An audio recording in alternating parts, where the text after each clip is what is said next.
OK. Ici, on a l'allocation d'un pédalo en fonction du temps. On se rend compte que c'est aussi une fonction définie par partie. J'attire votre attention sur le temps qui est ici, le coût qui est là, la graduation par bond de 5 à tous les deux espaces. Regardez le rond ouvert ici. C'est un petit détail, mais c'est logique de mettre un rond ouvert parce que si le temps d'utilisation est nul, techniquement, ça ne coûte rien. Donc, il faudrait le mettre ouvert. J'ai 1, 2, 3 parties, donc 3 tarifs de location différents. Donc, on me demande quels sont les différents tarifs. J'ai déjà commencé pour vous.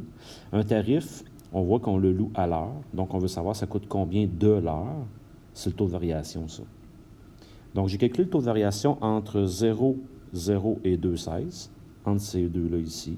J'ai fait la même chose entre 2,16 et 5,25, et finalement, entre les deux autres points ici. Bon, vous êtes à l'aise avec le taux de variation. Là, vous pourrez regarder. J'ai trouvé 8, j'ai trouvé 3 et j'ai trouvé 1,5. Je vous entends déjà dire, « Ouais, mais tu me semble que tu nous dis de toujours garder la fraction. » Mais il faut comprendre ici que c'est de l'argent. Donc, 1,5 signifie 1,50 $. Donc, les 3 tarifs possibles au tout début, là, pour les 2 premières heures. Pour les 2 premières heures, c'est 8 $ de l'heure. Par la suite, de 2 heures jusqu'à 5 heures, ça va coûter 3 $ de l'heure pour ces heures-là. Et finalement, de 5 heures à 10 heures, ça coûte 1,50 $. C'est sûr qu'il faut être vraiment motivé pour louer un pédalo pendant plus de 5 heures. Mais quand même, ça se peut. Il faut comprendre aussi que le 1,50 $, là, si jamais là, vous êtes vraiment motivé, vous faites partie d'un marathon de pédalo, puis vous partez pour plus de 5 heures, vous ne payerez pas 1,50 $ pour toutes vos heures. Dans le fond, le tarif, de la manière qu'il est fait, les 2 premières heures, vous allez payer 16 $. Puis vous allez payer par la suite 3 $ de l'heure pour les 3 heures, pour les 3 autres heures supplémentaires, et ainsi de suite. Okay? C'est comme ça que ça fonctionne. C'est pour ça que, pour éviter de toujours déduire ce que j'ai payé à l'avance et d'enlever ces 5 premières heures-là, ainsi de suite, là, ce qu'on fait, on trouve les équations directement de nos parties. Et comme ça, ça devient facile de faire nos calculs. Donc, remarquez que pour la dernière partie, je vais en avoir besoin tout à l'heure, j'ai complété mon travail. Je me suis dit, si je paye 1,50 $, ça veut dire que mon taux de variation, c'est 1,5x plus quelque chose. Ce quelque chose-là, je ne le connais pas, mais pour cette troisième partie-là, elle va venir couper quelque part ici. Je ne sais pas où, là, mais quelque part ici. Donc, j'ai pris le point 5,25.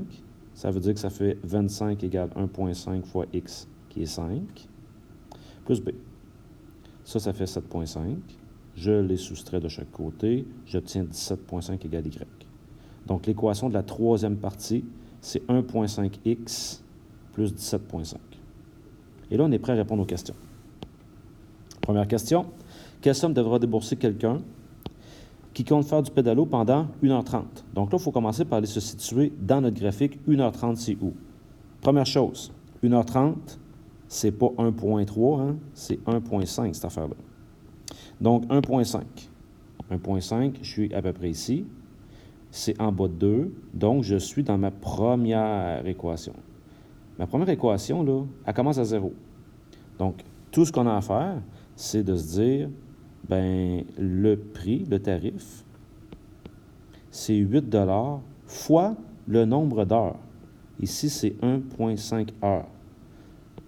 Ce qui me donne 12 $, tout simplement.